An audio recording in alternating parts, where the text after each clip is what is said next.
Performing a practical of separation of oil from the water. We have done a mixture of oil and water, and now we are going to separate it by the method of separating funnel. But we don't have now separating funnel, so we are using a bottle as a separating funnel.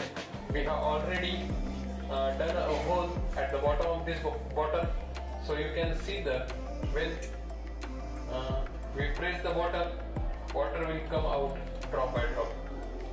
Now I am going to do another hole on the cap of this bottle. Now see what happens when I remove this pin. Water start to flow. Okay, our water is getting out of this bottle.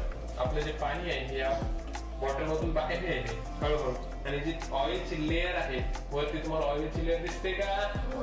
He ऑइलची layer सुद्धा हळूहळू खाली येईल, आणि एक वेळ अशी येणार आहे आता की हे पाणी सर्व खाली निघून जाईल आणि फक्त ऑइल शिल्लक राहील.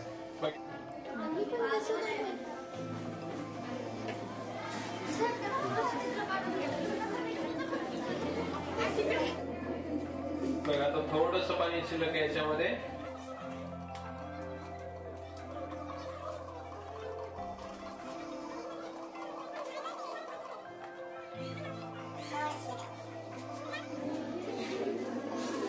राईट, बघा आता याच्यात शिल्लक राहिले ते फक्त ऑइल आहे का नाही?